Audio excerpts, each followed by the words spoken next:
Inside the cottage, a man stirred from sleep without opening his eyes. He lay on a straw mattress that rustled softly with each small shift of his weight, the sound as familiar as his own breathing. The man's name was John, though no one spoke it now, and he had reached an age where the shape of his days had worn a comfortable groove in the fabric of time. He was a Woad Dyer, and had been so for more years than he could readily count, the kind of years that accumulate not in dramatic events, but in the steady repetition of seasons, of harvests, of leaves crushed and vats stirred and cloth lifted dripping from the murky water to meet the air and become blue.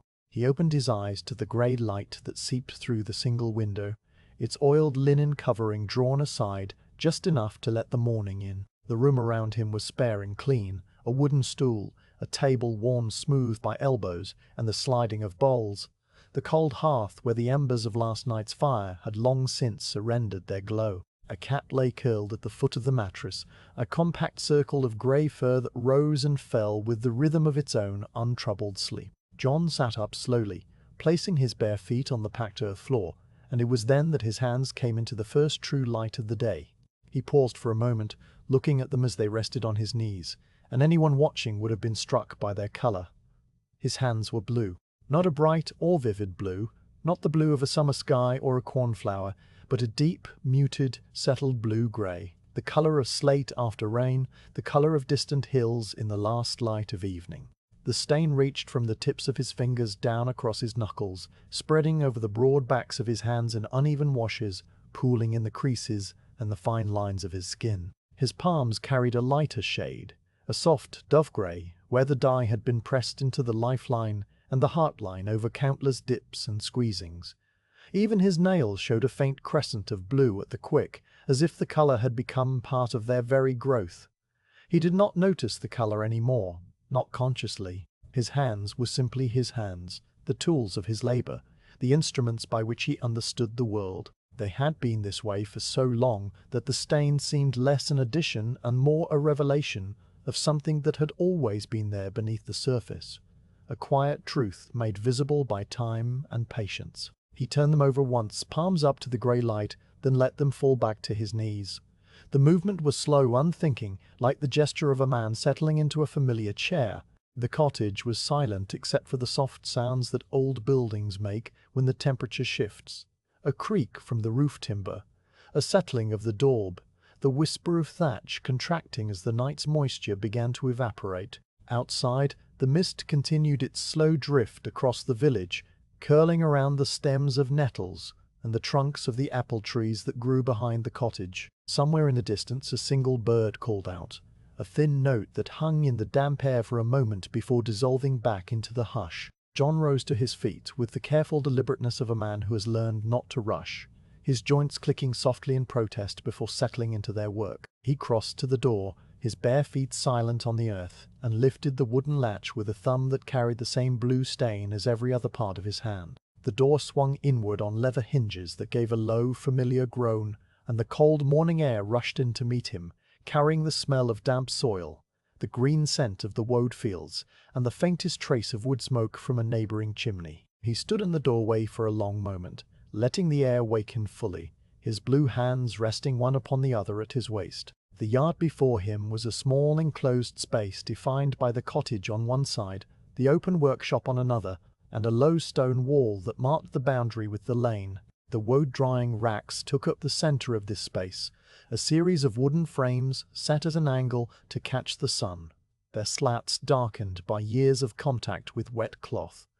They were empty now, waiting, the wood pale and dry in the grey morning. Beyond the racks, the land sloped gently away toward the stream that marked the edge of his small woad field, though the field itself was hidden by the mist that lay thickest in the low ground. The mist softened everything, blurring the edges of the workshop roof, muting the colour of the stone wall, turning the world into a collection of gentle shapes that seemed to float in the grey air. There was no wind, no movement except the slow, barely perceptible shifting of the mist itself, which seemed to breathe with a rhythm all its own. John stepped out into the yard, his feet finding the path that he had walked thousands of times before, a path worn smooth by his own passing.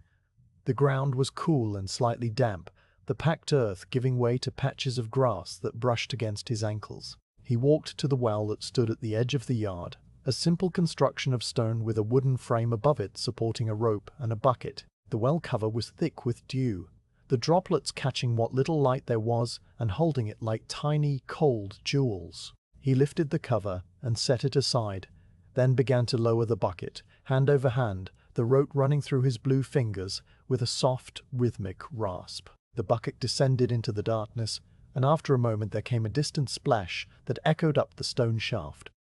A sound so familiar that it registered not as noise but as texture. A single note in the quiet symphony of the morning. He drew the bucket back up, the rope creaking under the weight, and set it on the stone rim with water sloshing gently against the wooden sides. He cupped his blue hands and dipped them into the cold water, bringing it to his face, letting it run down his cheeks and into the stubble on his chin. The water was shockingly cold, drawn from deep underground where the seasons did not reach, and it sent a brief shiver through his shoulders before settling into a clean, waking freshness. He did this several times, the water dripping from his chin onto his tunic, darkening the coarse linen in small patches that would soon dry and leave no trace. When he had finished, he looked down at his hands, wet now, the blue stain seeming to deepen and become richer where the water had touched it. Droplets clung to the fine hairs on the backs of his fingers, each one magnifying the color beneath, turning his skin into a landscape of tiny, gleaming pools. He shook his hands once, a quick, economical gesture, and wiped them on the sides of his tunic, leaving faint smears of moisture on the fabric. The sky above was beginning to change, the uniform grey of early dawn giving way to a softer, more luminous quality that suggested the sun was somewhere beyond the mist, climbing slowly above the hills to the east. The light grew by imperceptible degrees, enough that the outlines of the workshop became clearer, the wooden beams emerging from the grey like objects rising through water.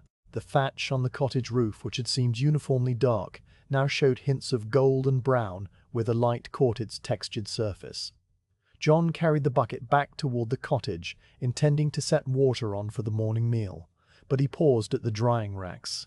He set the bucket down and reached out to touch one of the wooden slats, his blue finger tracing along its length, feeling the smooth grain that years of use had polished to a soft gleam.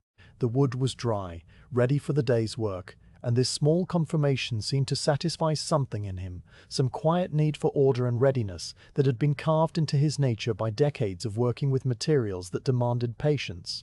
The cat appeared in the doorway, having uncurled itself from the mattress and padded across the floor in search of company. It sat down on the threshold and began to wash its face with a paw, the movement precise and unhurried, its eyes half closed in the pleasure of the ritual. John glanced at the cat and made a small sound, not quite a word, more an acknowledgement of another living creature sharing the same slow morning in the same quiet corner of the world. Inside the cottage, the light had grown strong enough to reveal the objects that furnished his life.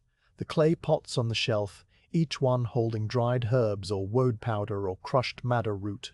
The wooden dye samples hanging from a peg, small squares of wool in various shades of blue, from the palest sky to a deep midnight indigo. The tools of his trade arranged by the workshop door, the wooden paddles, the skeening frame, all clean and waiting. These things had been part of his world for so long that they had taken on the quality of natural objects, like stones in a stream bed, shaped by the constant flow of days into forms that were both useful and beautiful in their simplicity. He poured water from the bucket into a small iron pot that hung over the hearth and added a few sticks of kindling to the cold ashes. With practiced movements, he struck a spark from the flint and steel, coaxing a small flame to life among the dry twigs, feeding it with his breath until it grew strong enough to lick at the larger pieces of wood. The fire crackled softly, its sound a companionable presence in the small room, and the water began its slow journey toward the boil. While the water heated, John stood at the table and looked at his hands again, this time with a different kind of attention. He was thinking about the day ahead, the work that waited for him in the woad field and the workshop. At his hands were the first instruments of that work. He flexed his fingers slowly, feeling the slight stiffness in the joints, a reminder of the damp morning and the years that had accumulated in his bones. The blue stain moved with his skin, creasing and stretching, a living map of all the vats he had stirred and all the cloth he had lifted. The steam from the heating water began to curl into the air, and he turned away from the contemplation of his hands to prepare the morning infusion of dried nettle leaves, dropping them into a clay cup and waiting for the water to be ready. Outside, the mist was finally beginning to lift, revealing the Woad field in the distance, its rows of broad leaves shimmering with dew. The monastery bell, which would ring the hours throughout the day, had not yet sounded for prime, and the village lay in that deep, suspended quiet that belongs to the very beginning of things, before the world remembers its business and the day claims its shape. John's blue hands rested on the edge of the table, still and patient, ready to begin. The path that led from the cottage to the Woad field had been worn into the earth over many years, not by carts or animals, but by the repeated passage of a single pair of feet, the same blue-stained feet that now found their way along it, as naturally as water finds its channel. John stepped out of the yard and onto the track, his basket tucked under one arm, a small blunt knife riding in the pouch at his belt, the morning air now fully awake around him. The mist had lifted enough to reveal the world in soft focus, the outlines of hedgerows and distant trees emerging from the grey with the gentle clarity of a drawing gradually inked onto damp paper. The footpath ran along the edge of a meadow, where the grass stood high and heavy with dew, each blade bending under the weight of its own tiny collection of moisture. Cow parsley lined the way, its white flower heads nodding in a breeze so slight that it was more the memory of air moving than actual wind. The leaves of the cow parsley brushed against John's tunic as he walked, leaving faint trails of dampness that would dry before the sun climbed high enough to warm the day. Nettles grew in thick clusters too, their serrated leaves dark and watchful, but he passed them without concern, his legs knowing exactly where to step, the route mapped into his muscles through thousands of mornings identical to this one. The sound of his footsteps on the packed earth was soft and unhurried, a steady rhythm that blended with the first bird calls now multiplying in the hedgerows. A blackbird sang from somewhere in the hawthorn, its notes liquid and unhurried, while sparrows darted low across the path in short, busy flights. The sky overhead had lightened from the color of pewter to a pale milky blue, the clouds thinning and separating like fleece pulled gently apart, and the first warmth of the sun touched the back of John's neck, a faint sensation that was as much promise as presence. He walked without haste, his eyes moving across the familiar landscape with the quiet attention of someone who has looked at the same things for so long that they have become part of his inner world. The meadow to his right sloped down toward the stream, which could not yet be seen, but which made itself known through a constant low murmur that had been there since before he left the cottage and would be there all day, a sound so deeply woven into the fabric of the place that it had become a kind of silence. The stream was a small one, no more than a few feet across in most places, but it flowed all the year round, fed by springs in the higher ground, and its voice changed with the seasons, now soft and full from the spring rains, now thin and reedy in the heat of summer. This morning it spoke in a gentle, liquid tone, the water slipping over its bed of stones and roots with a sound like breath drawn slowly through the teeth.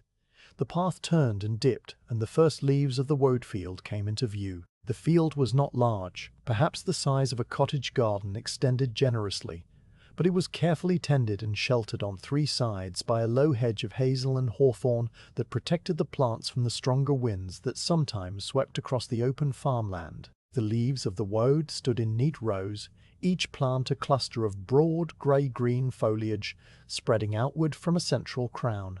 The leaves were slightly ruffled at the edges, their surfaces covered with a fine, powdery bloom that gave them a silvery cast in the morning light, as if each leaf had been dusted with a soft, pale frost. John paused at the edge of the field, setting his basket down on the grass, and stood for a moment simply looking at the plants. This was a part of his work that never hurried, this initial assessment of the leaves, this silent conversation between the dyer and the material that would become color. He knelt down on one knee, the damp earth cool through the fabric of his hose, and reached out with a blue hand to touch a single leaf. His fingers, so darkly stained that they seemed almost to belong to another world, moved gently along the surface of the leaf, tracing its central vein, testing its texture. The leaf was firm but not brittle, the kind of firmness that spoke of healthy growth and the right amount of moisture in the soil. Its edges gave slightly under the pressure of his thumb, and a tiny bead of sap,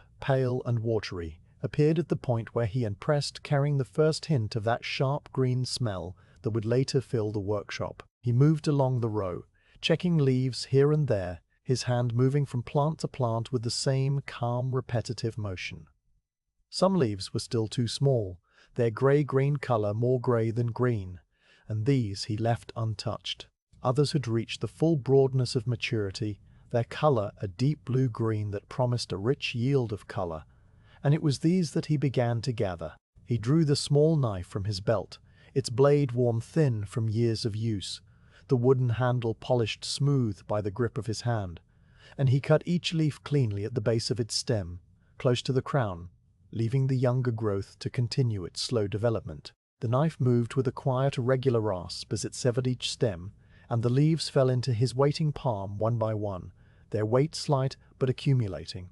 He gathered a handful, then another, and placed them carefully into the basket, laying them flat so that they would not bruise unnecessarily before their time. The bruised leaves would still yield their colour, but the process would begin too early, the fermentation starting before he was ready, and so he handled them with the same gentle care that a baker might handle new loaves or a scribe his parchment. The light continued to change as the sun climbed higher, its rays now piercing through the gaps in the hedge and falling in long golden shafts across the rows of woad. The dew on the leaves began to evaporate, the silvery bloom giving way to a truer green, and the sharp scent of the woad grew stronger in the warming air. It was a scent that John knew intimately, a smell that was neither pleasant nor unpleasant but simply familiar, the olfactory marker of his trade, as much a part of him as the stain on his hands. It carried notes of crushed green vegetation, a hint of pepper, and something else, something more elusive, a faint earthy undertone that would only fully reveal itself once the leaves began to ferment. The stream continued its steady murmur just beyond the far hedge, its sound a constant counterpoint to the rasp of the knife and the rustle of the leaves. Occasionally John would pause and straighten up, rolling his shoulders to ease the slight ache that came from bending over the low plants, and during these pauses he would look across the field toward the water, though he could not see it, only the tops of the hazel bushes and the willows that grew along the bank. A dragonfly hovered for a moment above the woad, its wings a blur of transparent motion, then darted away toward the stream, drawn by the promise of still pools and sun-warmed stones. He continued his gathering, moving down the rows with the methodical pace of a man who has no need to count the hours. The basket filled slowly, the leaves accumulating in layers, their grey-green surfaces marked here and there with the faint blue smear of his fingers. The colour of his hands seemed to deepen in the sunlight, the indigo that had saturated his skin over decades taking on a richness that only emerged in the full light of day. Against the green of the woad leaves, his fingers looked like something from an older, quieter world. A world where colour was not bought in pots from a merchant, but coaxed patiently from the earth and the leaves and the slow chemistry of fermentation. By the time the basket was full, the sun had cleared the tops of the hazel hedge and was shining directly onto the field, warming the soil and the plants and the back of John's tunic. He straightened up for the last time and looked down at the gathered leaves, their shapes now compressed slightly by their own weight, their edges curling inward. They lay in the basket like folded linen, as neat and orderly as the work of any weaver or fuller, and he felt the quiet satisfaction that comes from a task begun well, the simple pleasure of readiness. He wiped the blade of the knife on a handful of grass, cleaning off the sap and the tiny fragments of leaf, and slipped it back into its pouch. Then he lifted the basket, testing its weight with both hands, feeling the solid reality of the work already done. The basket was heavy but not unmanageable, the weight of the leaves a familiar burden, and he settled it against his hip, the woven withes pressing into his side with a comfortable pressure. The walk back to the cottage would be slower now, the loaded basket requiring more care, his pace adjusting to the weight. But there was no need to hurry. The day stretched before him as it always did, long and patient, with room enough for every task. The monastery bell, which had been silent all this while, now began its slow tolling for prime, the notes drifting across the fields and the meadows with a low, sonorous vibration that seemed to hang in the air like the hum of a distant bee. John paused at the edge of the field, his blue hands holding the basket steady, and listened to the bell as it counted out the hour. Each stroke a gentle reminder that time was passing, but also that time was plentiful. The stream continued its endless murmur. The birds kept up their scattered songs, and the woad leaves in the basket gave off their sharp green scent, a scent that would soon fill the workshop and mingle with the other smells of the craft. John stepped back onto the footpath, his feet retracing the way they had come, the basket bumping softly against his leg with every step, and the morning closed around him like a calm blue hand. The field behind him settled back into its quiet, the rows of woad standing in the sunlight, ready for another day of growth, another season of leaves, another cycle of color that had been turning since long before this village existed, and would continue turning long after.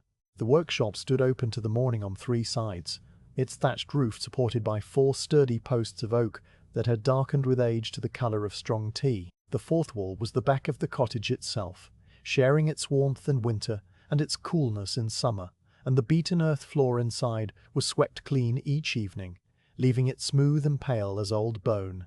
This was where the leaves that John had gathered would begin their long transformation into color, and the space seemed to wait for them with the patient stillness of a vessel waiting to be filled. He set the basket of woad leaves on the large wooden board that dominated the center of the workshop, a slab of elm so broad it had come from a tree older than the village itself. The surface of the board was worn to a silky smoothness by years of crushing and grinding, its grain raised slightly in places where the sap of countless leaves had soaked into the wood and dried, leaving faint blue-gray tides that mapped the history of past seasons. Along one edge of the board ran a shallow groove, channeled there by the carpenter long ago, to catch the juices that would otherwise run onto the floor, and into this groove John placed a small wooden scraper, ready for later use. The basket now emptied, he turned it upside down and tapped it once, to dislodge the few fragments of leaf that clung to the withes, and these fragments fell softly onto the board like green confetti. The cat, which had followed him from the cottage, settled itself on a warm patch of earth just outside the workshop, tucking its paws beneath its chest and closing its eyes to narrow slits. It was a creature that understood waiting, that could spend an entire morning motionless and content, and its presence added another layer of stillness to the space. John reached for the stone roller that leaned against the nearest post, a heavy cylinder of local limestone that had been shaped by a mason whose name was long forgotten. The roller was as long as his forearm and as thick as his thigh, its surface polished to a dull gloss by the grip of hands and the abrasion of countless leaves. It had a wooden handle at each end, the wood worn to fit the curve of a palm, darkened by sweat and by the same blue stain that marked everything he touched. He lifted the roller with both hands, feeling the satisfying weight of it, and set it down onto the board with a soft, solid thud that resonated through the elm and into the earth. He began by spreading the leaves across the board in a single, even layer, his blue fingers moving among the grey-green foliage with the delicacy of someone arranging something precious, though the leaves were common enough. He turned each leaf so that the stems all pointed the same way, and he pressed them down gently so that they lay flat, overlapping only slightly where the board was narrower. The leaves made a soft papery sound as they settled, and the sharp green scent that had accompanied him from the field now intensified in the enclosed space of the workshop, filling the air with a freshness that was almost astringent. When the leaves were arranged to his satisfaction, he took hold of the roller by its handles and began to work. The first pass of the stone over the leaves produced a sound like a long, slow exhale, a combination of crushing and grinding and the faint liquid release of sap. He rolled forward, pressing down with an even pressure that came from years of practice, then drew the roller back toward himself, the motion forming a steady rhythm that would continue without hurry for a long while. The muscles in his shoulders and forearms engaged with each stroke, the work neither strenuous nor easy, but somewhere in between, a comfortable exertion that warmed the body and cleared the mind. The leaves beneath the roller changed rapidly under the pressure. What had been whole and structured now became a mass of broken fragments, their edges torn, their veins split, their cellular structure surrendering to the weight of the stone. The grey-green color darkened immediately to a bruised, wet green, and the sap began to flow, pooling in the shallow depression of the board and trickling toward the groove at its edge. The smell grew stronger, more complex, releasing notes that had been locked inside the leaves. the sharpness of cut grass, the peppery tang of the woad's natural chemistry, and a deeper undertone that hinted at the fermentation to come, a scent that was almost animal in its richness. John worked the roller in overlapping circles, moving from one end of the board to the other and back again, ensuring that every leaf, every fragment, received the same pressure. The motion was hypnotic, the repetition so steady that it became a kind of meditation, his mind entering the quiet space that manual labor opens when the body knows exactly what to do and the thoughts are free to drift without direction. He thought of nothing in particular, or rather he thought of the work itself, the texture of the leaves, the sound of the roller, the slow accumulation of paste beneath the stone. After some time, the leaves had lost all individual shape and had become a cohesive mass, a mound of dark green material that resembled nothing so much as a heap of very wet, very finely chopped herbs. The color was no longer the pale grey-green of the living plant, but a deep, intense green-black, the color of the sea in winter, the color of moss on a shaded stone. John paused and stood up straight, rolling his shoulders to release the tension that had gathered there, and looked down at the work. The paste was not yet ready. It still had a fibrous quality that would need more grinding, but the first stage was complete. He reached for a small gourd that hung from a peg, filled with water from the well, and poured a thin stream of it onto the board. Not enough to drown the paste, but just enough to loosen it and help the grinding continue.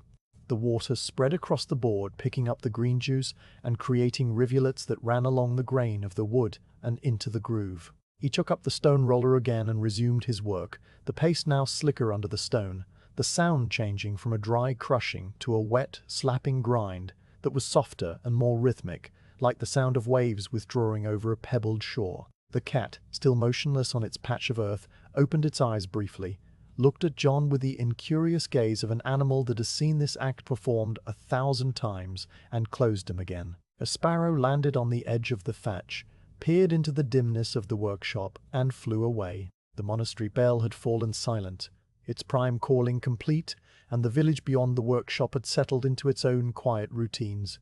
The distant sounds of a cart on the lane, a voice calling across a yard, the bark of a dog too lazy to sustain its own noise. John continued to grind, the roller moving back and forth, around and around, his blue hands gripping the handles with the easy confidence of long familiarity. The stain on his skin, already deep and settled, now acquired a fresh layer of green from the sap, the colors mixing and swirling, the old indigo and the new chlorophyll combining into patterns that would fade to blue as the green oxidized. He noticed this without noticing, the way a fish notices water, the way a cloud notices the sky. His hands were simply doing what they had always done, and the color was simply the record of that doing. The paste eventually reached the consistency he was looking for, a smooth, uniform mass with no visible fibers, no recognizable leaf fragments, just a dark green unguent that clung to the roller and to the board and to his fingers. The smell had changed again, now carrying a faint note of fermentation already beginning, a sourness at the edges of the sharp green that was the first sign of the chemical transformation that would create the blue. Indican, the precursor locked inside the woad cells, was now released and exposed to the air, and the slow dance of enzymes had begun, a process invisible and silent, but as inevitable as the rising of the sun. He set the roller aside, its stone surface slick with green, and took up the wooden scraper to gather the paste.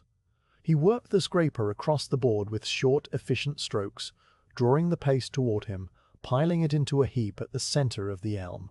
The groove at the edge had collected a dark green liquid, and this too he scraped carefully, adding it to the pile, wasting nothing. When the board was clean, he scooped the paste into his hands, the cool, wet mass filling his palms and oozing between his fingers, and transferred it to a deep, wooden tub that stood waiting on the floor. The tub was made of staves bound with iron hoops, similar to a small barrel cut in half, and it had been seasoned by years of holding woad paste at various stages of fermentation. Its inner surface was stained a dark, mottled blue-black, the color of a bruise that has nearly healed, and it gave off a faint, sour smell of its own, the ghost of past batches haunting the wood. John deposited the paste into the tub and pressed it down with his knuckles, compacting it, preparing it for the next stage of its journey.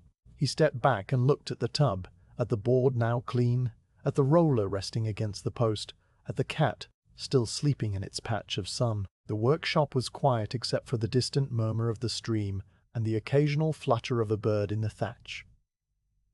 The morning had advanced while he worked, the light now brighter and warmer, the shadows sharper, the dew long gone from the grass. The air in the workshop was thick with the smell of crushed woad, a smell that clung to the beams and the thatch and would still be detectable tomorrow, and the next day, and the day after that. He wiped his hands on a rag that hung from a nail, though the gesture was largely symbolic, the green stain sinking deeper into his skin even as he rubbed, and the blue beneath it emerging again as the green oxidized and faded.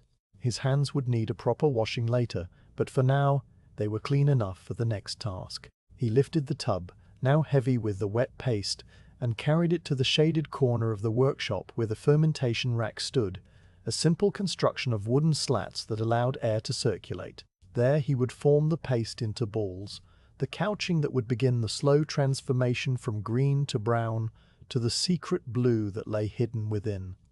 But that was the work of the next hour, or perhaps the hour after that. For now he paused, his hands resting on the lip of the tub, the green paste gleaming dully in the dim light, and he allowed himself a moment of stillness. The workshop around him was as familiar as his own breathing, every tool, every stain, every shadow known and comfortable. Outside, the world continued its quiet turning, the fields growing, the stream flowing, the distant monastery going about its prayers without any knowledge that its days were numbered.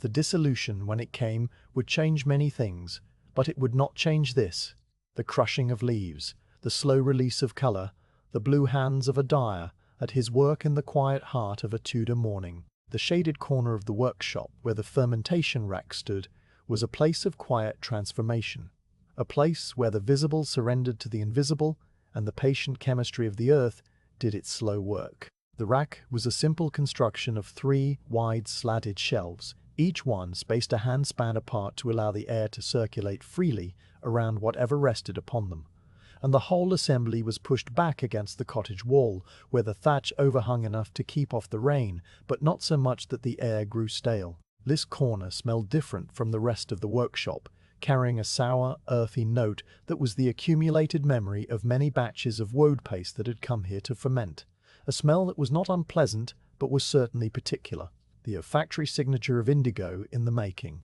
John set the tub of crushed woad paste down on a low stool beside the rack and straightened up, pressing one hand to the small of his back where the muscles had tightened during the long grinding.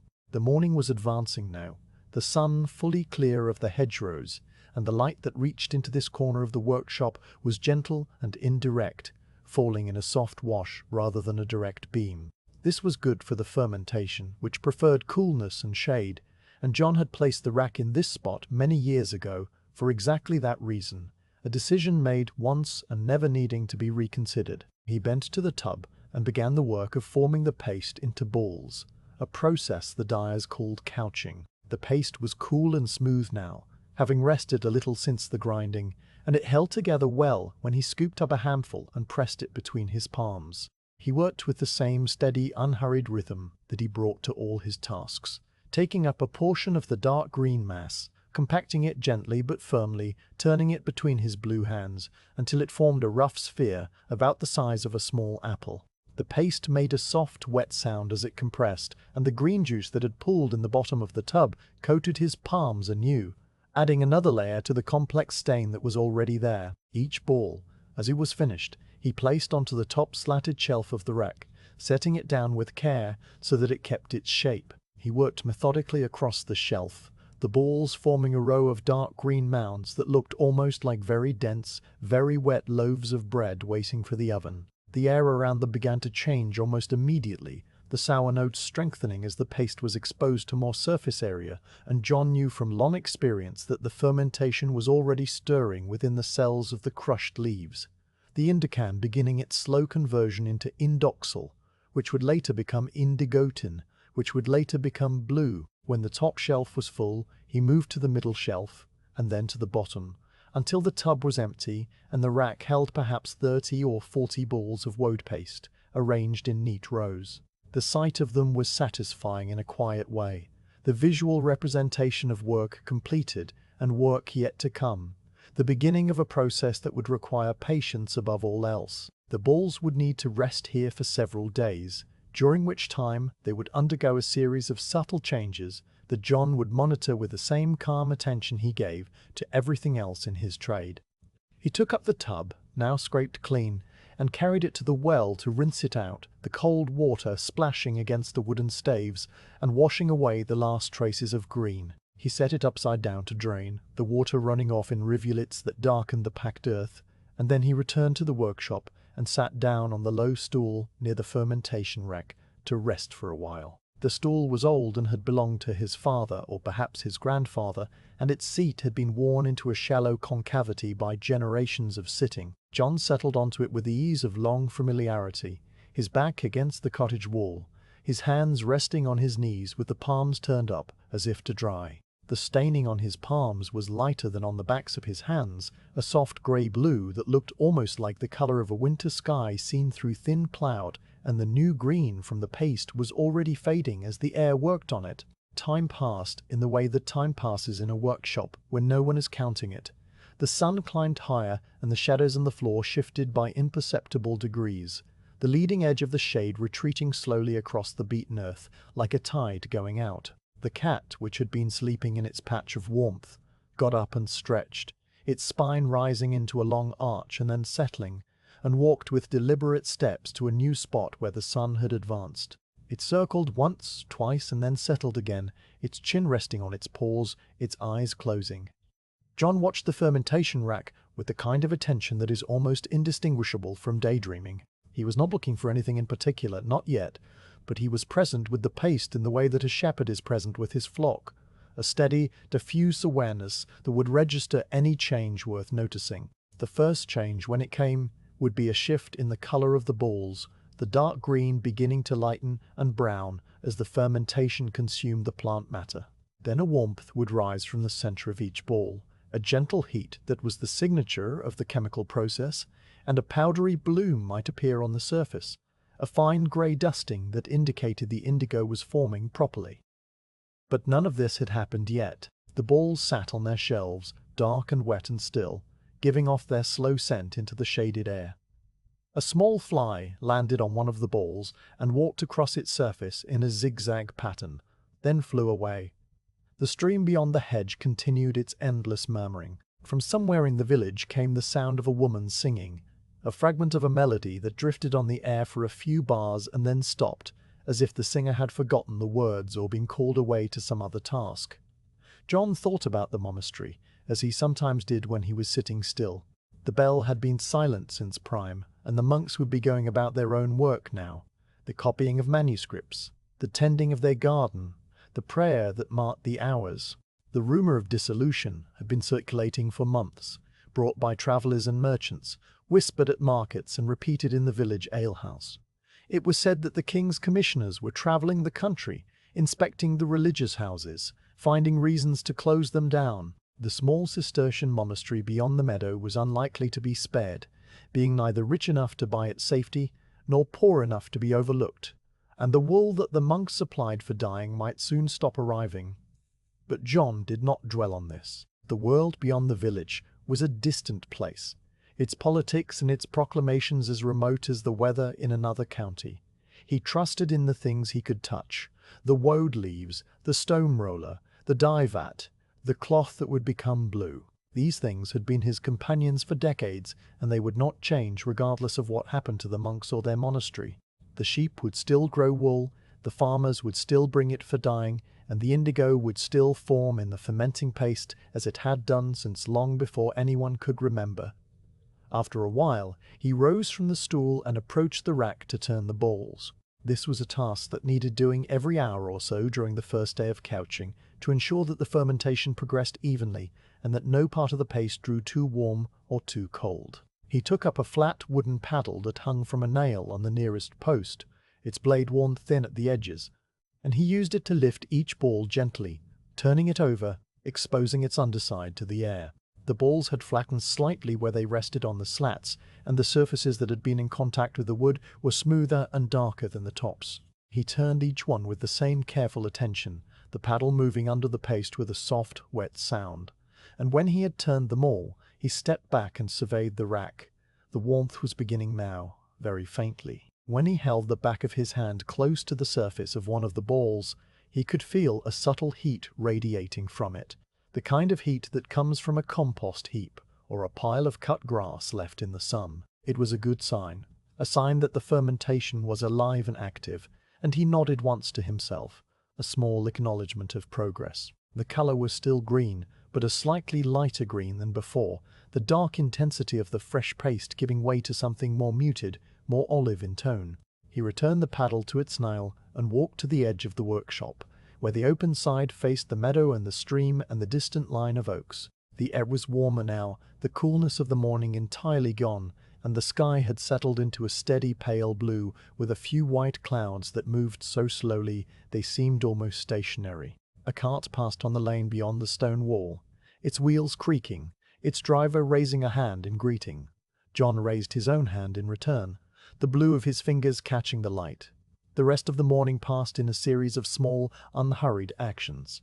He checked the fermentation balls twice more, turning them each time, noting the gradual shift in their color and the steady, gentle warmth that continued to rise from their centers. He cleaned the stone roller with water and a stiff brush made of boar bristles, scrubbing the green residue from its surface until the limestone gleamed pale grey again.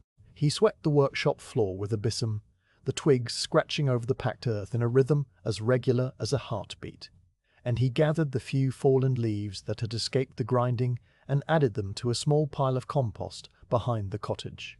And all the while the balls of woad paste sat on their slatted shelves in the shaded corner, breathing out their sour, earthy scent, growing warmer by degrees, changing color with a slowness that was imperceptible moment to moment, but unmistakable hour to hour.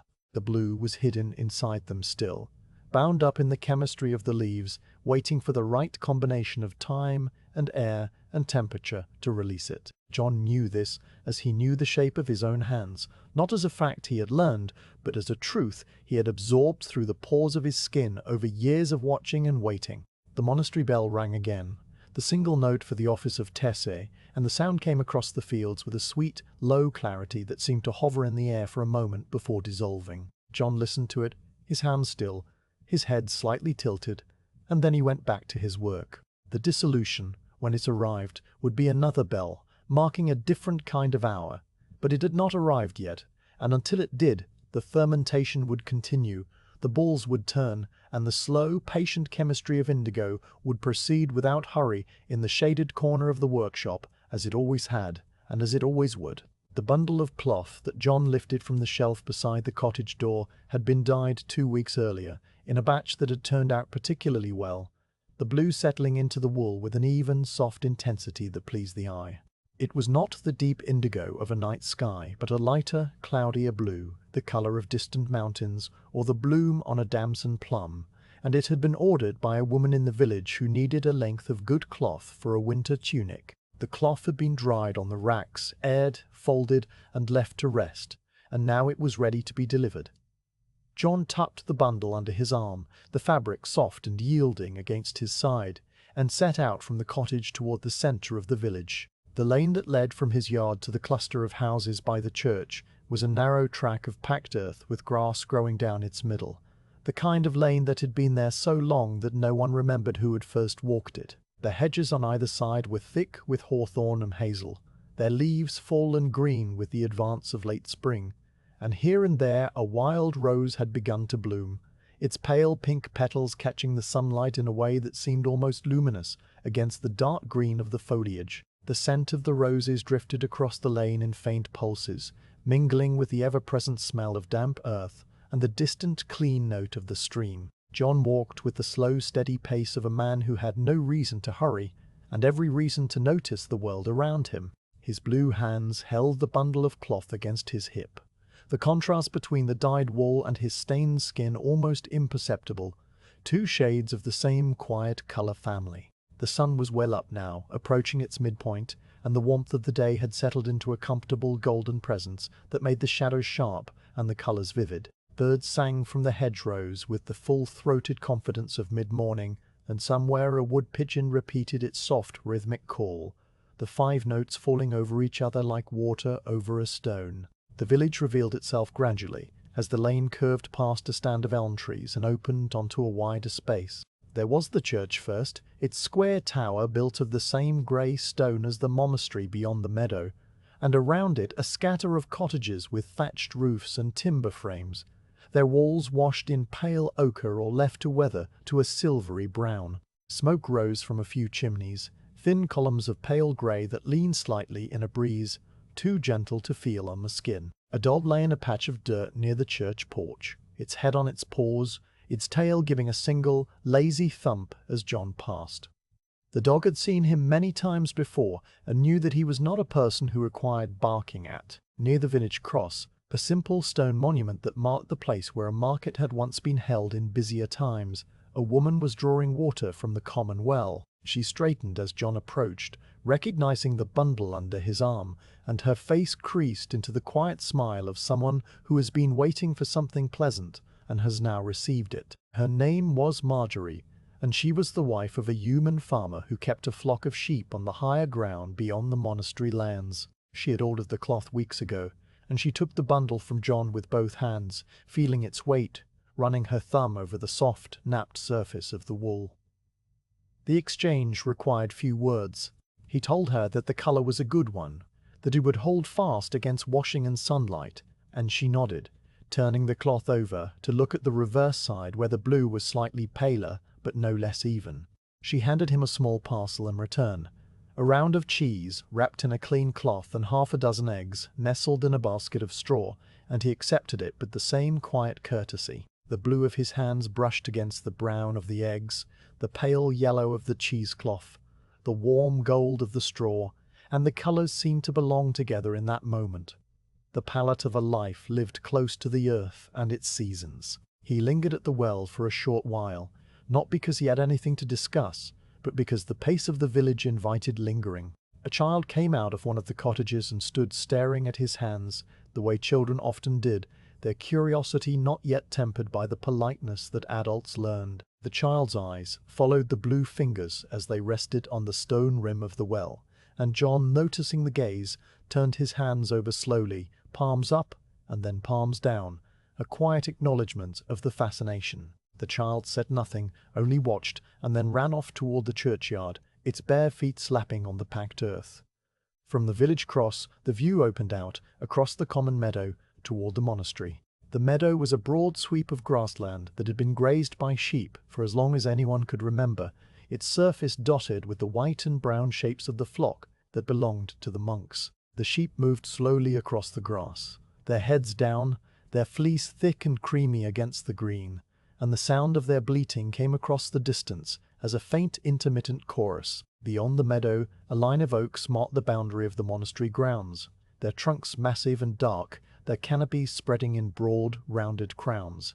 And beyond the oaks, rising above them, the bell tower of the monastery stood against the pale blue sky, its stonework the colour of honey in the midday light. The monastery was a Cistercian house, small and austere, built around a cloister that could not be seen from the village, but could be imagined from the descriptions of those who had visited. The monks who lived there kept a vow of silence for much of the day, and their presence in the landscape was felt more often through sounds than through sights.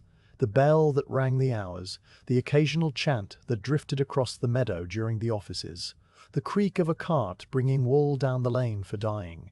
They kept the sheep that grazed the meadow, and the wool from those sheep was some of the finest in the district, soft and even and well suited to taking the indigo dye. The rumour of the dissolution had reached the village months ago, carried by a wool merchant from the north who had stopped at the alehouse on his way to London. He had spoken of commissioners travelling the country, of visitations to the monasteries, of a great survey being made of their lands and their revenues.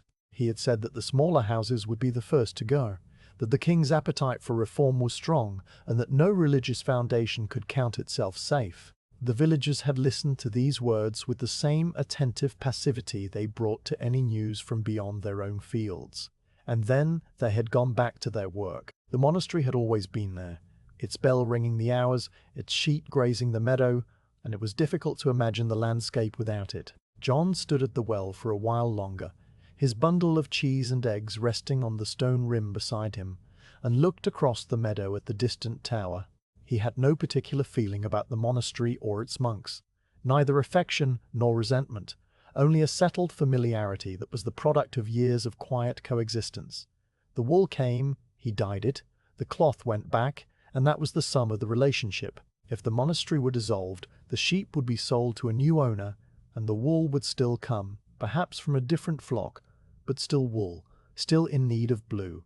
The work would continue. The midday bell began to ring from the tower, the 12 slow strokes of sext, each one a deep, resonant note that seemed to press against the air and then release it. The sound rolled across the meadow, passed over the sheep without disturbing them, reached the village cross where it vibrated in the stone and in the wood of the houses, and then faded slowly, leaving behind a silence that was somehow deeper than before. John listened to the bell as he always listened to it, with the passive attention of someone who has heard the same sound at the same hour for decades, and then he picked up his parcel and began the walk back to the cottage. The lane that had been quiet before was quiet still, the village having settled into the drowsy stillness of midday. The dog near the church porch had rolled onto its side, its legs twitching in a dream. The child who had stared at his hands was now sitting in the doorway of a cottage, playing with a stick and a round stone. Marjorie had gone inside with her cloth, and the smoke from her chimney rose straight up into the windless air. The Woad field, when he passed it on his way home, was exactly as he had left it, the remaining leaves standing in their neat rows, their grey-green surfaces catching the sun with a silvery shimmer that would soon be gathered and crushed and fermented into more blue. At the cottage, the cat was waiting by the door, and the workshop stood open and shaded, the fermentation rack still breathing its slow, sour breath into the corner. John set the cheese and eggs inside, warped his hands at the well, and checked the woad balls on their slatted shelves. They had continued to change in the hour he had been gone, the green fading further, the warmth steady, the powdery bloom just beginning to appear on the surface of the oldest ones. He turned each ball again with a wooden paddle and noted the progress with the same quiet satisfaction he had felt when Marjorie accepted her cloth. The work was good, the day was calm, and the monastery bell had fallen silent, its next call not due until the hour of none. Beyond the meadow, the monks went about their prayers and their copying and their tending of the sheep, their world still intact, their dissolution still a rumour, their presence in the landscape as steady and as impermanent as the woad leaves turning slowly toward blue. The woad balls had been fermenting for 3 days, and the time had come to prepare the dye vat. John knew this not because he counted the days in any formal way, but because the fermentation had reached the precise stage that experience had taught him to recognize. The balls had dried on their surfaces to a crumbly dark brown mass, their color now closer to the brown of old leather than the green of the fresh leaves, and when he pressed one between his fingers, it broke apart with a dry, powdery texture that released a smell both sour and earthy, like the forest floor after rain. The powdery bloom, that fine grey dusting that signalled the presence of indigoton, had spread evenly across the surface of each ball, and the warmth that had risen during the first days of fermentation had now subsided, leaving the paste cool to the touch and ready for the vat. He gathered the balls from the slatted shells, placing them one by one into a wide, shallow basket that he held against his hip. The balls were lighter now than when he had set them to couch, much of their moisture having evaporated into the shaded air of the workshop, and they made a soft, dry sound as they settled against one another, like the clack of wooden beads. Some of them had flattened slightly on the bottom, where they had rested on the slats, and these he turned over so that the flat side faced upward, a small habit of tidiness that had no practical purpose but satisfied something in him. When the rack was empty, he carried the basket across the workshop to where the main dye vat stood, close to the open side where the light was good, but the sun did not beat directly upon the liquid.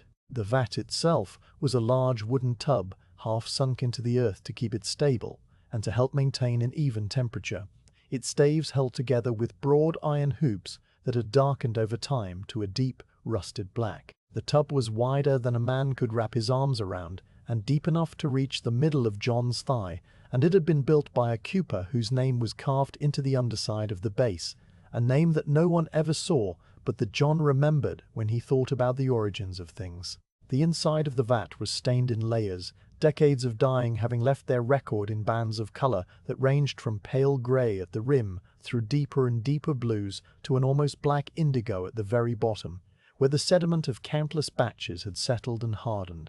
The wood itself was smooth and slightly greasy to the touch, impregnated with the oils and minerals that the dye process deposited over time. Beside the vat stood a collection of vessels and implements that John had gathered over the years, each one dedicated to a specific task in the dyeing process. There was a tall clay crock with a wooden lid, inside which was kept the stale urine that served as the alkali for the vat. Its smell, a sharp ammoniac note that cut through the softer scents of the workshop whenever the lid was lifted. There was a small pottery jar of potash, the grey-white powder clumped slightly from the dampness of the air, and another jar of crushed madder root, its color a rusty orange that would help shift the blue toward a richer, warmer tone. There were wooden paddles of various sizes, a long beechwood pole for stirring, a set of smooth stones to weight down the cloth, and a coil of rope for lifting the finished skeins. All these things waited in their places with the patience of objects that are used regularly and treated with care. John began by filling the vat with water, a task that required many trips to the well with the wooden bucket. He walked the path between the well and the workshop over and over, the bucket growing heavier as his arms tired, the water sloshing against the sides and occasionally spilling in drops that darkened the packed earth. Each bucketful he poured into the vat with both hands, the water falling in a clear arc and landing with a deep hollow sound that echoed inside the wooden tub. And each addition raised the level by a small, visible increment. The water was cold from the depths of the well, so cold that it made the wood of the vat contract with a soft, creaking sound, and the surface of the liquid shivered slightly as it settled, reflecting the thatch overhead in wavering lines of gold and brown. When the vat was a little more than half full, he stopped to rest. His hands, still blue from the old stains, were now reddened by the cold of the well water, the knuckles slightly pink where he had gripped the buckets, and he rubbed them together slowly to bring back the warmth. The cat had appeared again, drawn by the activity, and it sat a safe distance away, watching with the detached interest of a creature that understood liquids only as something to be avoided. A light breeze moved through the open side of the workshop, carrying the smell of the meadow and the distant grassy scent of the sheep, and John turned his face into it for a moment before returning to the vat. He took up the basket of fermented woad balls and began to crumble them into the water. He worked with both hands, taking each brown ball between his fingers and breaking it apart, letting the fragments fall into the vat where they floated for a moment on the surface before beginning to sink. The dry, powdery material dissolved slowly, sending up clouds of fine particles that swirled and drifted in the water like smoke, and the color of the liquid began to change almost immediately, the clear coldness giving way to a murky greenish-brown that was not yet blue, but held the promise of blue within it. The smell of the vat intensified as the woad powder mixed with the water, that sour, earthy fermentation scent now spreading through the workshop and out into the yard, a smell that anyone in the village would recognize as the beginning of a dye batch. When all the balls had been crumbled and added, John took up the long beechwood pole and began to stir. The pole was smooth from years of immersion, its lower half permanently stained a deep navy, its upper half pale wood, polished by the grip of his hands. He inserted it into the center of the vat and moved it in slow, deliberate circles, the water swirling around the pole, the fragments of woad spinning and dissolving further, the color deepening and evening out. The stirring created a soft, rhythmic sound, a liquid turning that was accompanied by the occasional knock of the pole against the side of the vat, a hollow wooden note that punctuated the silence like the beat of a slow heart. He added the potash next, measuring it out, not with any formal tool, but by eye, taking a handful of the grey-white powder and scattering it across the surface of the water. The potash fizzed slightly as it dissolved, and the smell of the vat shifted, the earthy sourness now carrying an alkaline sharpness that was clean and astringent, like the smell of lye or the steam from a boiling kettle. He stirred again, the pole moving in the same steady circles, and the color of the liquid began to shift more noticeably now, the muddy brown turning toward a greenish tinge that was the first real sign that the chemistry was working. The madder root came next, a smaller handful than the potash, the rusty orange powder bright against the blue of his palm as he held it for a moment before adding it to the vat. The madder would not change the color directly, but would interact with the indigo as it formed. warming the blue, giving it a depth that pure indigo sometimes lacked. He scattered it across the surface, and the water accepted it with a soft, swirling motion that spread the orange particles outward in a slow bloom before they sank into the general murkiness. Then came the stale urine, stored in the lidded crock for just this purpose. John lifted the lid carefully, holding his breath against the sharp ammonia smell that rose in a visible wave, and he poured a measured amount into the vat. The liquid, a pale amber color that seemed almost clean despite its origin. The addition of the urine caused a subtle reaction in the vat, a slight frothing at the edges where the liquid met the wood, and the smell of the whole mixture now became complex and layered. The earthy woad, the clean potash, the sharp ammonia, all mingling into a scent that was neither pleasant nor unpleasant, but was simply the smell of dye being made, a smell as old as cloth itself. John stirred again, the pole moving in its endless circles, and the morning continued around him. The sun had passed its zenith and was beginning its slow descent toward the afternoon, the shadows in the workshop lengthening, the light taking on a warmer, more golden quality. The stream beyond the hedge murmured its constant song, unchanged by the hour or the season. The cat, having satisfied its curiosity, had returned to its patch of sun and was grooming its face again with the same patient, repetitive motion that it had used that morning and would use tomorrow. He let the vat rest for a while after the final addition, the liquid settling, the particles of woad sinking slowly to the bottom, where they would continue to react with the water and the alkali and the air that he had stirred into the mixture. The surface of the vat became still, its color a murky greenish-brown, with faint oily swirls of a bluer hue beginning to appear near the edges. And John looked at it with the quiet assessment of someone who has seen this transformation many times before. The vat was not yet ready for the wool. It would need to rest and ripen, the chemistry continuing its invisible work, the indigo forming and dissolving and forming again in a cycle that would eventually create the conditions for the color to bind to the cloth. But the preparation was done, and that was enough for now. He cleaned his hands on the rag that hung from its nail, though the blue stain only deepened with the rubbing, and then he sat down on the low stool beside the vat, to wait. The waiting was part of the work too, a different kind of labor that required patience rather than motion, attention rather than action. The vat would tell him when it was ready, not with words, but with the subtle signs that he had learned to read over decades. The color of the scum on the surface, the smell that changed from alkaline to a sweeter, more floral note, the way a drop of the liquid looked when he lifted it on the end of a stick.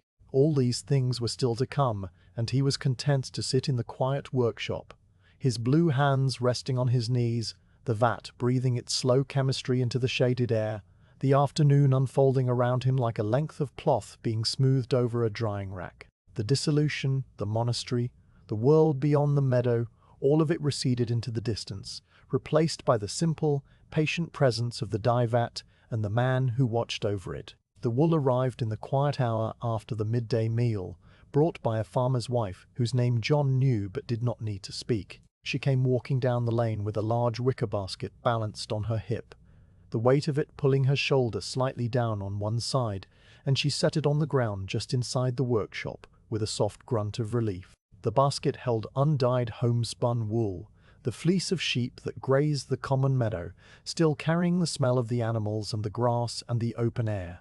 She exchanged a few words with John, remarks about the weather and the health of the flock and the progress of the shearing, and then she left, walking back up the lane with her empty basket swinging easily now from her hand.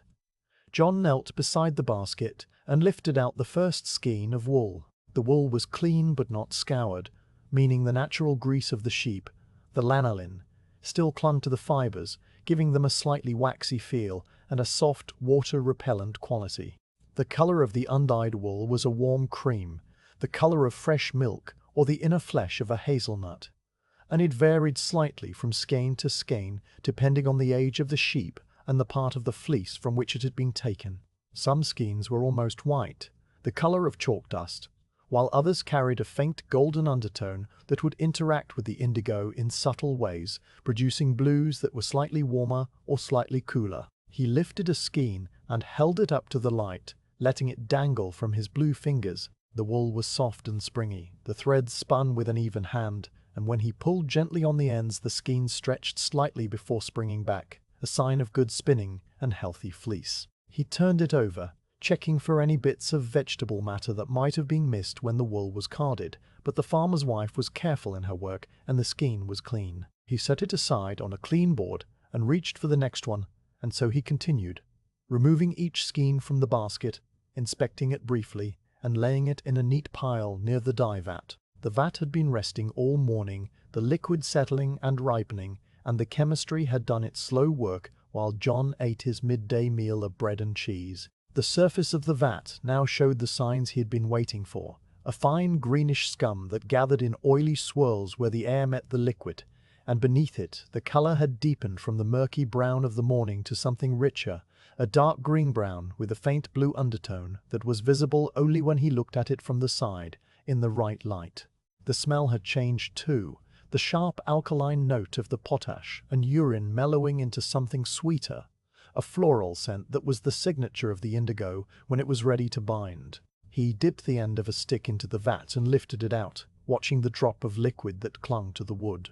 The drop was pale yellow-green as it emerged, but as the air touched it, a faint blue ring formed at its edge, spreading slowly inward. The vat was ready. He gathered the first skein of wool and approached the vat. The wool was loosely twisted, the threads separated enough that the dye could penetrate evenly, but it was still a cohesive mass, held together at several points by short lengths of undyed twine that prevented it from tangling. He bent over the vat, his blue hands holding the skein at both ends, and he lowered it slowly into the liquid. The wool met the surface of the vat with a soft, whispering sound, the fibers drinking in the liquid as they submerged, the cream color darkening immediately to a wet, greenish hue. He pushed the skein down gently with a beechwood pole, ensuring that every part of it was beneath the surface, and then he let it rest there.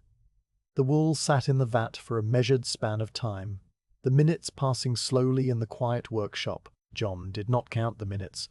He felt them, the way a cook feels when bread is ready to be turned, the way a thatcher feels when the straw has settled enough to be trimmed. He stood with the pole in his hand, his eyes on the submerged skein, his breathing slow and even. The liquid around the wool was dark and still, the green-brown surface reflecting the thatch overhead in wavering, distorted lines, and below the surface the indigo particles were beginning their work, settling into the microscopic spaces between the wool fibers, bonding with the protein of the fleece. When the time felt right, he lifted the pole and hooked it under the skein, raising it from the vat. The wool emerged, dripping, heavy with liquid, and its color as it came out of the water was a murky yellowish green that bore no resemblance at all to blue. This was the moment that always gave pause to those who did not understand the craft, the moment when the work seemed to have produced something dull and colorless, but John knew better.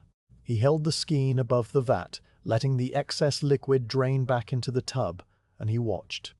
The air touched the wet wool, and as it touched, the color began to change. It started at the edges of the skein, a faint bluish tinge that crept across the green surface like a shadow, deepening and spreading with every breath of air that passed over the wool. The yellow-green faded, replaced by a soft, cloudy blue that grew more intense as the seconds passed, the oxidation of the indigo transforming the color before his eyes.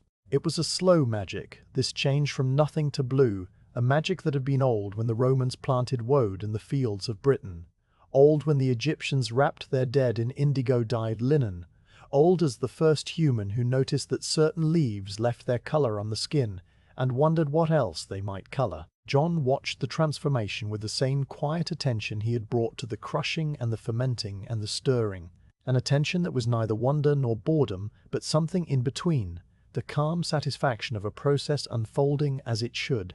He lowered the skein back into the vat for a second dip, and then a third, each immersion deepening the blue, each withdrawal giving the air another chance to work its transformation. The wool absorbed more indigo with each dip, the color building layer upon layer, the fibers themselves becoming thicker and heavier with the dye that had bonded to them. By the fourth dip, the blue had settled into a steady, even tone, a soft mid-blue that reminded him of the sky just after sunset, when the last light still clings to the horizon and the first stars are only just visible. He lifted the skein for the final time and carried it, dripping, to the draining board that stood beside the vat.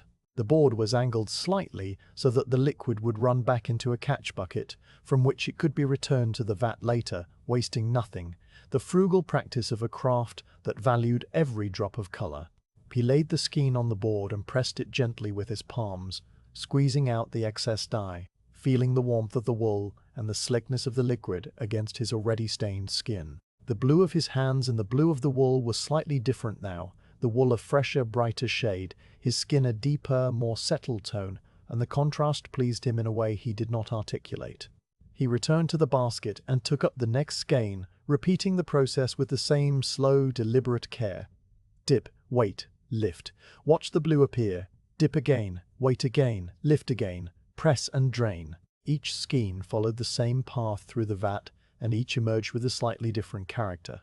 The variations in the wool and the slight changes in the vat producing a range of blues that were all part of the same family, but none exactly alike. Some were paler, almost the color of a morning mist, while others were deeper, the color of a still pond under a cloudy sky, and all of them were beautiful in the quiet, unassuming way that natural things are beautiful, without artifice or pretension. The afternoon light shifted as he worked, the sun moving across the sky and sending long golden rays through the open side of the workshop. The dust motes that floated in the air caught the light and glowed, drifting slowly on currents too gentle to feel, and the cat, which had moved to a new patch of sun, lay on its side with its fur warming in the golden glow. The vat continued its steady work, the liquid slowly depleting as each skein took up its share of the indigo, and John would need to replenish it soon with more woad powder and more alkali. But that was a task for later, after the current batch of wool was finished. He worked his way through the basket, dipping and lifting and pressing and draining, until a row of blue skeins lay on the draining board, their colors a gradient from light to dark. The afternoon had grown long by then, the shadows stretching across the workshop floor, the air cooling slightly as the sun lost its midday strength. The monastery bell rang for none, the 3 slow strokes that mark the 9th hour of the day, and the sound rolled across the meadow and through the village and into the workshop, where it mingled with the smell of the indigo and the soft dripping of the dye from the draining wool. John paused in his work, his hands resting on the edge of the vat, and listened to the bell until its last echo faded and the silence returned. Then he went back to the wool, lifting the next skein from the basket, lowering it into the vat, and waiting for the air to do its quiet work once more. The wool had been lifted and drained and set aside, and the basket that had held the undyed skeins now stood empty by the workshop door, its withies still carrying the faint, clean scent of the sheep that had grown the fleece. The afternoon had passed its midpoint and was beginning its slow decline toward evening, the light turning from gold to a softer, mellower amber that stretched the shadows into long, attenuated shapes across the beaten earth. John had replenished the vat with more fermented woad, more potash, more of the liquid from the lidded crock, and the mixture was working again. The surface swirling with its oily green scum, the smell drifting out into the yard, where it mingled with the scent of the stream and the grass and the distant wood smoke from the village chimneys.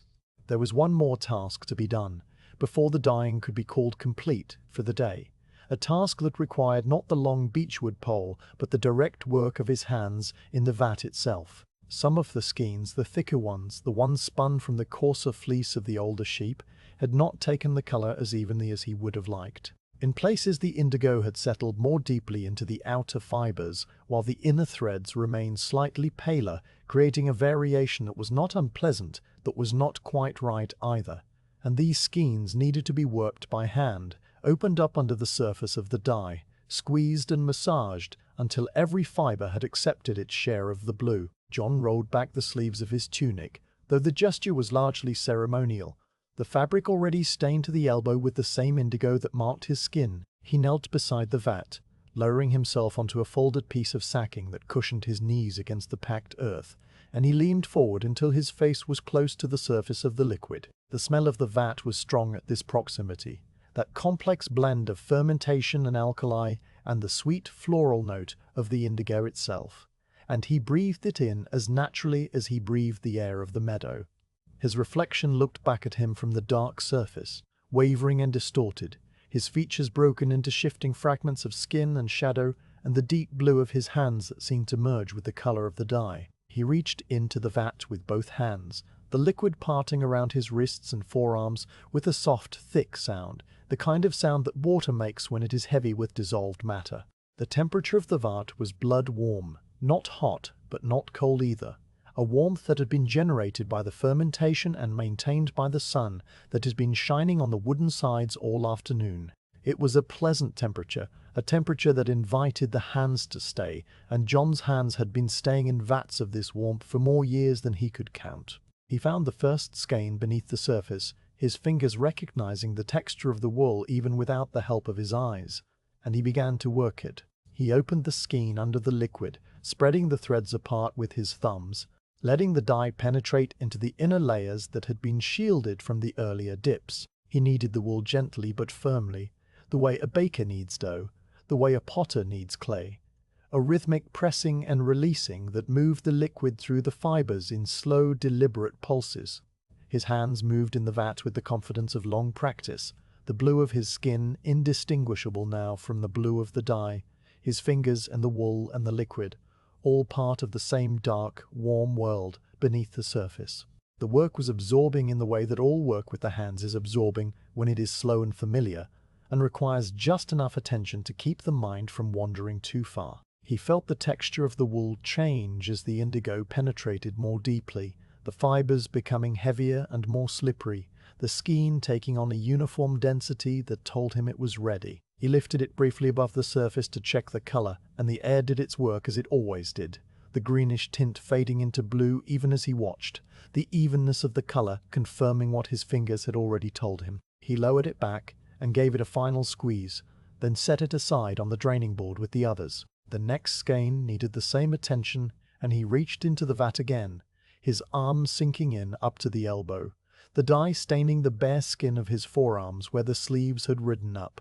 The liquid closed over his flesh with a soft, intimate pressure, and he began the same slow kneading, the same patient opening and closing of his hands. The stain on his skin absorbed the fresh indigo, the color deepening slightly, the old layers and the new blending together into a shade that was as much a part of him as his bones. He had stopped noticing the color of his hands decades ago, except in moments like this, when the act of dyeing brought a fresh application of blue, and he would glance down and see the contrast between the wet, shiny indigo of the dye and the dry, settled indigo that lived in the creases of his knuckles. And even then the noticing was brief and without judgment, a simple acknowledgement of something that was. The light continued its slow shift as he worked, the amber tones deepening toward a soft, dusty gold that filled the workshop with a warmth that was almost tangible. The cat had woken from its afternoon sleep and had come to sit a few feet away, its head tilted slightly, watching the movement of his arms in the vat with a detached curiosity of a creature that had seen it all before. The sound of the liquid, the soft sloshing and dripping as his hands moved, was the only noise in the workshop besides the distant murmur of the stream and the occasional cry of a bird in the meadow. The monastery bell had been silent since none, and the village had settled into the stillness of the late afternoon, that quiet hour when work pauses and the world seems to draw a long, slow breath before the final tasks of the day. John lifted a hand from the vat and held it up in the light, the dye running down his wrist in slow, dark rivulets, tracing the paths of his veins. The skin of his palm was wrinkled from the long immersion, the creases deeper and more pronounced, and the indigo had settled into those creases in fine dark lines that mapped the geography of his hand. He turned it over, looking at the back, where the dye beaded on the fine hairs and dripped from his knuckles. The blue was a different color now than it would be when his hands dried, darker and more purple in the wet state, and he knew from experience that it would lighten and soften as the air worked on it, fading to the settled grey-blue that was his permanent condition. He lowered his hand back into the vat and resumed the work, finding the last of the skeins that needed attention, opening it under the surface, squeezing the dye through the fibers. The warmth of the liquid, the repetitive motion of his hands, the quiet of the workshop, all of it combined into a rhythm that was as soothing as any lullaby. His thoughts drifted as his hands worked, not toward anything in particular, not toward the future or the past, but simply drifting, floating on the surface of the moment like the scum on the surface of the vat. He thought about the color blue, not as a concept, but as a physical thing, a substance that could be coaxed from leaves and fixed to wool, a substance that had travelled through history from the fields of ancient Gaul to this small workshop in a Tudor village, carried in the hands of dyers who had learned the same motions, felt the same warmth, watched the same transformation from green to brown to blue. His hands were part of that long chain, and the thought, if it could be called a thought, was not prideful or sentimental, but simply a quiet recognition of continuity. When the last skein was finished and laid on the draining board with the others, he sat back on his heels and looked at the vat, at the dark surface of the liquid, at the green scum that was already reforming, at the drip of dye from the edge of the board onto the earth below. His hands dripped too, the dye running down his fingers and falling in slow, heavy drops that splashed onto the sacking beneath his knees. He reached for the rag on its nail and wiped his hands, the cloth coming away dark with fresh indigo, his skin barely changed by the wiping, the stain already set. He stood up slowly, his knees stiff from the kneeling, and walked to the well to rinse his hands in clean water. The cold water from the bucket ran over his skin in clear streams, washing away the excess dye, but leaving the stain untouched, as it always did. The blue of his hands in the clean water looked almost luminous, the color of a winter sky reflected in a still pond, and he held them under the stream for a moment longer than necessary, enjoying the coolness after the warmth of the vat. Then he shook them dry, the droplets flying in a brief bright arc, and turned back toward the workshop where the blue skeins lay draining in the last of the afternoon light, their color deepening as the air continued its slow, invisible work, and where the vat waited, patient and dark, for the next skein, the next season of leaves and fermentation and indigo. The monastery bell would ring again at Vespers, but that was still an hour away, and for now there was only the quiet, the fading light, and the blue hands of the dyer resting at his sides, still and content in the heart of the afternoon. The dyed skeins lay on the draining board in a row of deepening blues,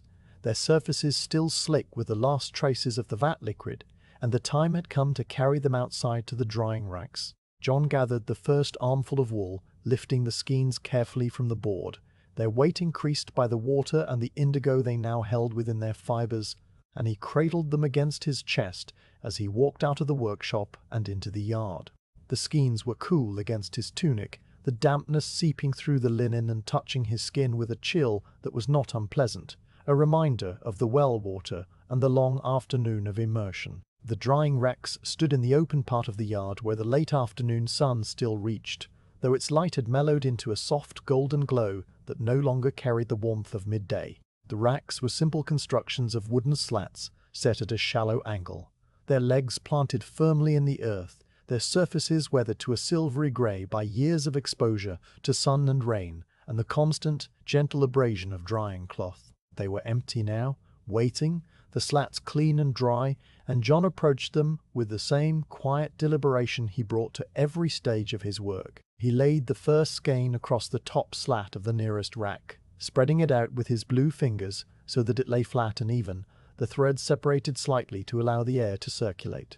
The wool, wet and heavy, made a soft plashing sound as it settled onto the wood, and the color of it in the outside light was different from the color it had shown in the dimness of the workshop. It was a clear, bright blue now, the blue of a summer sky reflected in a still pond, and it seemed almost to glow against the grey-brown of the wooden slats. John smoothed the skein with his palm, pressing out the wrinkles, feeling the cool, wet texture of the wool beneath his hand, and then he took a second skein from the armful and laid it next to the first. He worked his way down the row of racks, filling one slat after another with the blue wool, each skein placed with care so that it would catch the light and the moving air. The skeins that had been dipped fewer times were paler, their color the soft hazy blue of distant hills, while those that had gone deeper into the vat were richer, the color of the sea under a cloudy sky. The range of blues pleased him in a quiet way, the variation that came from the natural differences in the wool and the subtle changes in the vat, and he arranged the skeins so that the colors graded gently from light to dark, creating a progression that was harmonious to the eye. The light continued to change as he worked, the sun sinking lower behind the hedgerows, the shadows lengthening across the yard until they reached the far wall and began to climb it. The golden quality of the light intensified, turning the thatch of the cottage to a deep honeyed brown and catching the edges of the woad leaves that still grew in the distant field, making them shimmer with a pale, silvery green. The air itself seemed to thicken slightly, as it does in the last hours of daylight, and the sounds of the village carried across the meadow with a particular clarity. The call of a woman to her children, the bark of a dog, the distant rumble of a cart on the lane. The cat had followed him out of the workshop and sat now on the low stone wall that bordered the yard, its tail curled around its paws, its eyes half closed against the brightness of the declining sun. It watched John with the patient, incurious attention of an animal that has seen this task performed many times and expects to see it performed many times more. Its fur, grey in the shadows, caught a warm golden edge where the light touched it, and it yawned once, a slow, luxurious yawn that showed its small, sharp teeth before it settled its chin back onto its paws. John returned to the workshop for the second armful of skeins, and then the third, until all the dyed wool had been transferred from the draining board to the racks. The yard was now filled with blue, the long rows of drying wool swaying slightly in the light breeze that had risen with the approach of evening. The breeze was warm and gentle, carrying the scent of the meadow grass and the distant wood smoke and the ever-present earthy smell of the stream, and it moved through the skeins with a soft rustling sound, the fibers brushing against each other in a whisper that was almost musical. The blue of the wool seemed to deepen as the air touched it, the oxidation process continuing even now, the indigo binding ever more firmly to the fibers, the color becoming permanent. He walked along the rows of racks, checking each skein, his blue hand reaching out occasionally to adjust a fold or to separate a clump of threads that had stuck together during the draining. The wool was already beginning to dry at the edges, the pale color of the undyed fleece re-emerging in tiny, almost imperceptible highlights where the indigo had not fully penetrated the outermost tips of the fibers. This was normal, a characteristic of hand-dyed wool that gave it a depth and a liveliness that machine-dyed cloth would never possess. And John noted it with the quiet satisfaction of a craftsman who knew his materials and accepted their nature. When he had finished checking the racks, he walked to the edge of the yard and leaned his forearms on the low stone wall, his back to the cottage, his face turned toward the meadow and the monastery beyond. The sheep were still grazing, their white shapes moving slowly across the green of the grass, and the sound of their bleating drifted across the distance in faint, intermittent calls. The line of oaks that bordered the monastery grounds stood dark against the pale sky, their leaves rustling in the breeze with a sound like distant water, and above them the bell tower rose in its quiet, ancient solidity, the stone catching the last of the sun and glowing with a warm amber light. The monastery bell rang for vespers, the 6 slow strokes that marked the evening prayer, and the sound spread across the meadow and the village and the yard, touching everything with its low, sonorous vibration. The notes were long and deep, each one seeming to hang in the air for a moment before fading, and they spoke of the ending of the day, the closing of the workshops, the gathering of the monks in their choir stalls, the lighting of the candles in the darkening church. John listened to the bell with the same passive attention he had given it all his life, and he felt the familiar shift inside himself that the evening always brought, a quiet turning inward, a slowing of the internal rhythms. The sky began its slow transformation as the bell faded, the pale blue of the afternoon giving way to a wash of softer colors near the horizon, a band of pale gold, a blush of rose, a hint of lavender where the sky met the distant hills. The clouds, which had been white and scattered, now took on the colors of the sunset, their edges gilded with light, their centers shading from pink to a soft, dusty purple. It was a gentle sunset, not dramatic or fiery, but calm and gradual, a slow fading of the light that matched the slow fading of the day's activities. John turned away from the wall and walked back to the drying racks, where the blue skeins were now half dry, their color having settled into the final shade they would hold. The wool had lost the shiny wetness of the vat and had become matte and soft, the fibers beginning to spring back into their natural curl. He touched a skein with the back of his fingers, feeling the cool, slightly damp texture, testing the progress of the drying. It would need another hour, perhaps 2, before it was dry enough to be taken inside and folded, and that was good. The evening would provide enough time, and there was no hurry. The cat left its perch on the wall and came to walk beside him as he moved among the racks, its body brushing against his legs, its tail held high in a slow, gentle curve. He reached down and touched its head with one blue finger, a brief, absent gesture of companionship, and the cat accepted it with a soft, rumbling purr before wandering off toward the cottage in search of its evening meal. The shadows had now covered the entire yard, the sun having dropped below the level of the hedgerows, and the light that remained was a diffuse, silvery glow that seemed to come from everywhere and nowhere.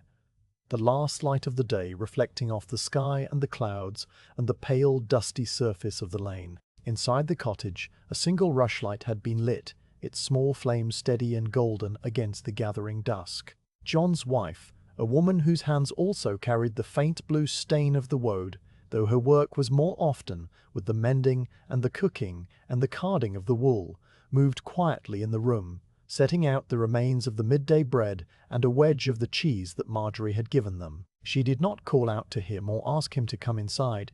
She knew the rhythm of his work as well as he knew it himself, and she understood that he would come when the light was truly gone and the yard was too dark to see the color of the wool. John sat down on the bench by the workshop door, the same bench where he had sat so many evenings before, and he looked at his hands where they rested on his knees.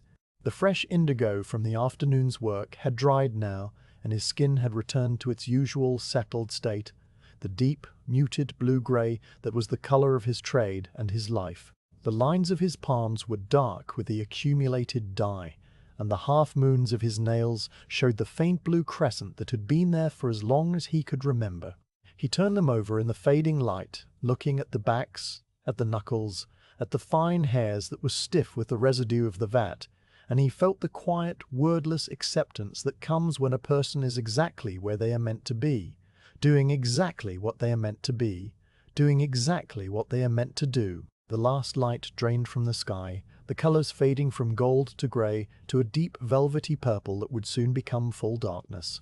The stars began to appear, one by one, tiny points of cold light that seemed impossibly distant, and the air grew cooler, the warmth of the day retreating into the earth. The stream continued its endless murmur, a sound that was more present in the darkness, and somewhere an owl called out, a low, soft note that was answered a moment later by a second owl deeper in the woods. The drying racks stood in the yard like silent sentinels, the blue skeins now invisible in the dimness, their color hidden but not gone, waiting for the morning light to reveal them again.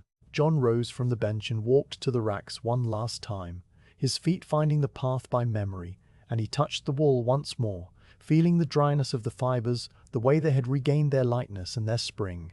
He gathered an armful of the driest skeins to take inside, leaving the rest for the night air to finish, and he carried them through the workshop and into the cottage, where the rushlight flickered in the gentle draught and his wife looked up from her mending with the calm, familiar gaze of shared years. He laid the skeins on the table, their blue color muted in the low light, and then he went back outside to stand for a moment under the emerging stars, his hands hanging loose at his sides, the smell of the woad and the meadow and the wood smoke all around him. The day was done, the drying was almost complete, and the monastery bell had fallen silent until the morning, the monks in their choir stalls, having finished their prayers and retired to their cells.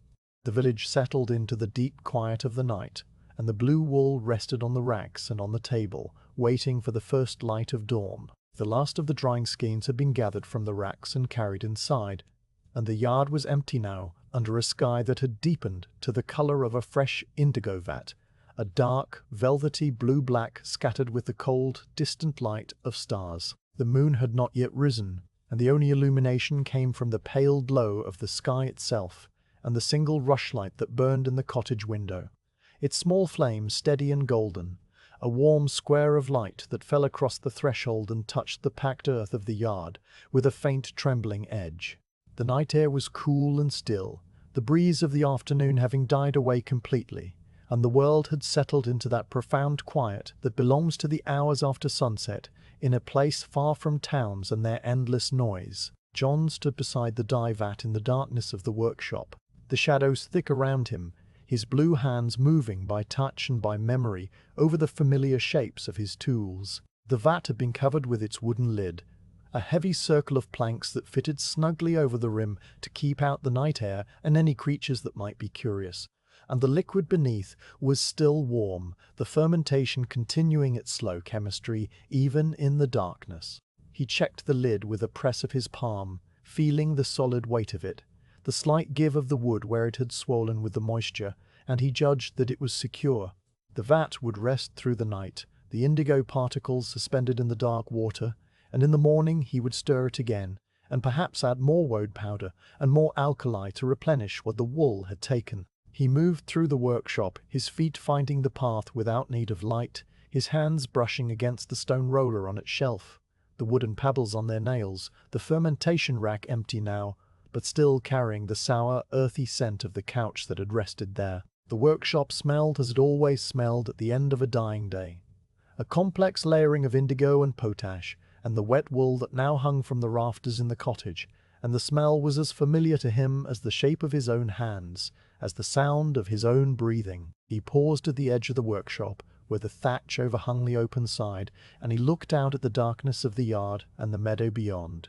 The monastery was invisible in the night, its bell tower and its oaks and its grazing sheep all swallowed by the darkness. But John knew it was there, just as he knew the stream was there, just as he knew the woad field was there. All the elements of his small, quiet world persisting in the absence of light. He thought about the dissolution again, the rumor that had drifted through the village like a change in the weather, and he wondered vaguely what would become of the sheep and the wool and the bell that had rung the hours of his life for as long as he could remember.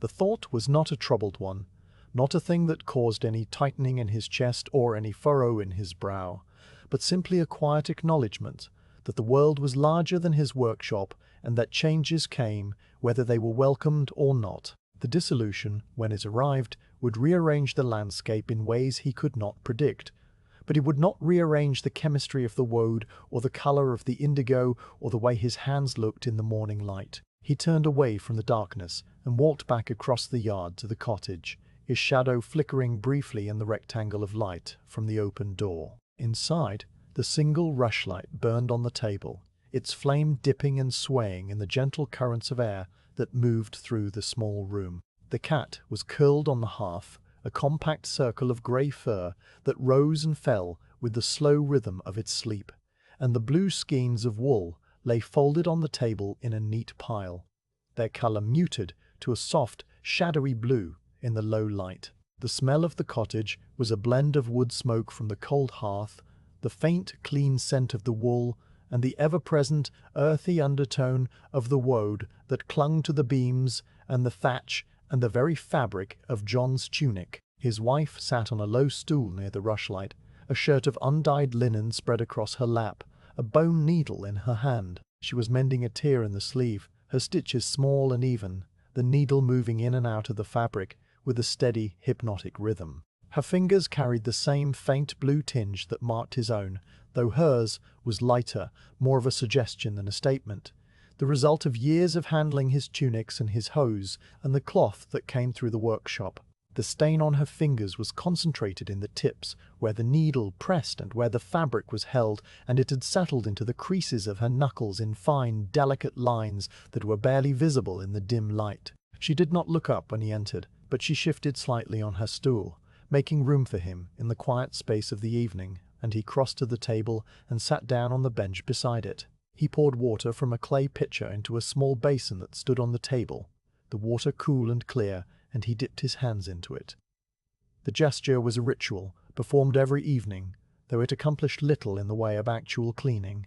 The indigo that had stained his skin over decades would not wash off with water, or with soap, or with any substance known to the village, and he no longer expected it to. The washing was a way of settling into the night, a way of marking the transition from the work of the day to the rest of the evening, and he went through it with the same calm, methodical attention he brought to all his rituals. He rubbed his palms together under the water, feeling the slight grit of the dried indigo that still clung to the surface of his skin, and he watched the water in the basin take on a faint, cloudy blue tint as the loose particles dissolved into it. When he had finished, he dried his hands on a square of coarse linen that hung from a peg near the table, and he sat back on the bench with a slow, quiet exhale.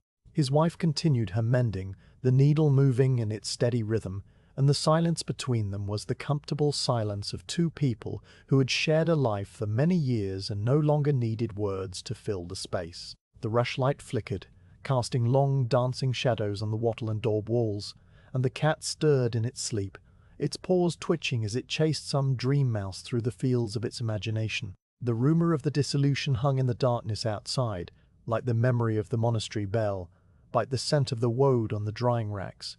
But inside the cottage, the rumor had no purchase. Inside the cottage, there was only the small, steady flame of the rushlight and the soft sound of the needle passing through the linen and the deep, settled quiet of a day that had been fully lived and was now ready to be released. The wool lay folded on the table, its blue color a promise of work completed, and the vat rested under its wooden lid, waiting for the morning. The hands of the dyer and the hands of his wife, both marked by the same quiet trade, rested in the near darkness, still and patient, and the world outside receded into the vast, untroubled silence of the night. After a while, John rose from the bench and walked to the window where the oiled linen covering had been drawn aside to let in the cool air. He stood there for a moment looking out at the darkness, at the faint outline of the workshop roof against the stars, at the distant, invisible shape of the monastery beyond the meadow. The sky was clear and deep, the stars scattered across it in their ancient, indifferent patterns, and the stream continued its endless murmur, a sound that had been there before the village was built and would be there long after. He thought about the monks in their cells, sleeping or praying or perhaps lying awake, and thinking about the commissioners who might soon arrive at their gate,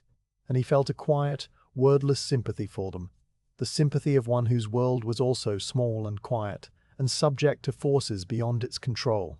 But the sympathy was fleeting, as all his thoughts were fleeting, and it passed through him without leaving any residue of worry or sadness. He turned away from the window and walked to the mattress that lay in the corner of the room, its straw stuffing rustling softly as he lowered himself onto it. He lay on his back, his hands folded across his chest, the blue of his fingers dark against the pale linen of his tunic, and he closed his eyes. The sounds of the cottage settled around him, the soft, steady breathing of his wife as she finished her mending, the tiny crackle of the rushlight as it consumed its oil, the rustle of the cat rearranging itself on the hearth. Outside, the stream continued its murmur, and somewhere in the distance an owl called out once, a single, low note that hung in the darkness for a moment before fading. The village was asleep.